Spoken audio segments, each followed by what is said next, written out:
Hey, what's up guys, it's Nicky, and today we got some World at War free-for-all on Courtyard. I posted a video just like this about a year ago, and I decided to do it again with a different weapon. I played a little bit of World at War lately, and just in case you don't know what the double barrel is in World at War, which is the weapon I'm using, it's really a mediocre shotgun. It's the better out of the two shotguns in World at War.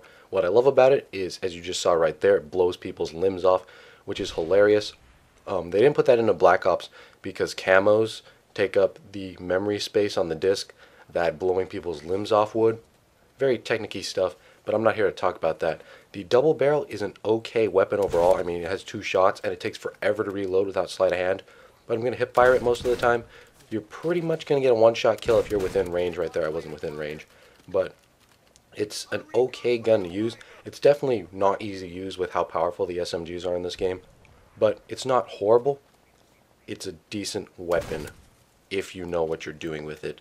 And I'm not going to talk about double barrels in World at War today. I realize that Call of Duty is just Call of Duty. I know how to play it. I've seen every tip there is in the universe on Call of Duty, and I think you have too. So from now on, if I post a COD video, it's going to be related to some sort of off-topic philosophical thing, where when I post Assassin's Creed, it'll be more about the gameplay. So I hope you guys are okay with that. Anyway, let's move on to what I actually wanted to say in this commentary.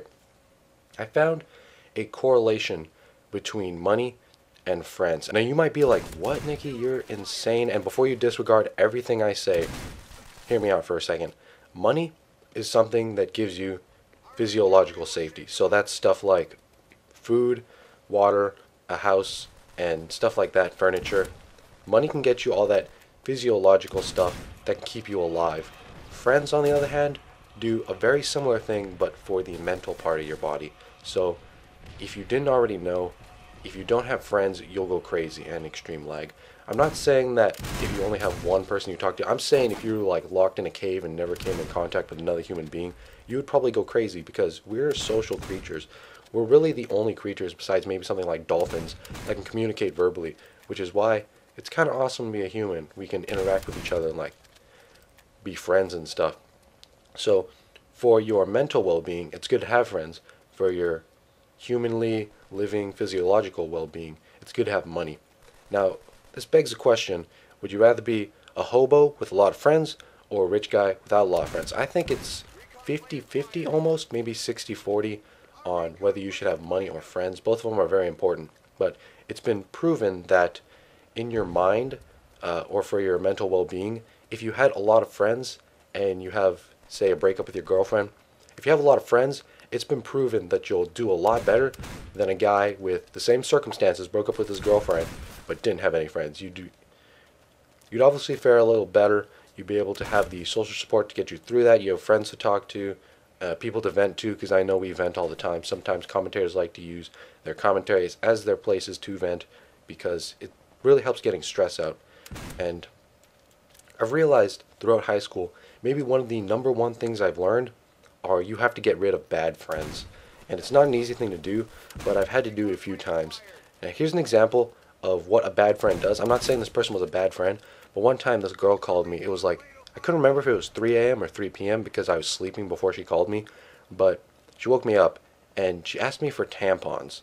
Now I was 14 at the time, and I do not have access to these. I'd have to go buy them, and I can't drive yet, so that would obviously cause me some problems in getting them to her, and it really wouldn't be something that I would be the most capable of doing out of all of her friends. Now, I'm not saying that she was a bad person because she asked me to go buy something for her. I'm saying that if someone were to make a request like that really often, then it would really be a headache. I've had people try to ask me for money like 24/7, things like that. It's just not a good sign of a good friend, because you're just taking advantage of someone willing to help you out, which I've been in that problem many times. But I realize the fact that in any relationship, whether it be a boyfriend-girlfriend one or just friends among dudes or whatever, you're always trying to get something out of other people, whether you know it or not. You're probably just trying to get friendship or someone's acceptance are really two basic examples. Or you could try to make a business partnership or something fancy like that. But throughout everyone we meet, we probably want something from them. And that's not really a bad thing. I mean, we do give back, so if I'm someone's friend, I can vent to them sometimes, they can vent to me, and it ends up as a mutual benefit between two people. Now the problem arises, especially in high school, when someone wants something from someone and they aren't willing to give anything back. They're not interested in the actual person. So say for example, I was a millionaire and people wanted to be my friend just because of the money. I do know that situation happens sometimes, and that's really unfortunate. Not the fact that you have $1,000,000, but the fact that people only want to be your friend because you have money. That's not I couldn't blame someone for wanting to be friends with a millionaire, but at least show a little bit of interest in that personal person and not just in the fact that they have money. But also, some people are just flat out jerks even though they don't want something from someone. Some people are just not good friends to be with. I know that it's really hard to tell at first whether or not someone's going to be a good friend. So after you get to know them a little bit and realize the fact that they're a bad friend, I've come to the conclusion, and this is one of the most prevalent things I've learned in high school, that you need to just get rid of this person. And I know that it sounds like I'm being angry or ranting or whatever, and I'm not. I'm just saying this because it's what I've been thinking about lately. Awesome, epic headshot on an MP40 noob for the end of the game. But I do recommend, if you have any jerk friends like that, just get rid of them, because I have, and in the end it just makes life a lot better. Anyway, 30-8 was the final score for this game. I hope you enjoyed. I'm going to be popping up 2 older videos on the screen in a second. The video on the left is my latest Assassin's Creed video where I talk about the spice of life and do some awesome killing. The video on the right was a video I posted about a year ago.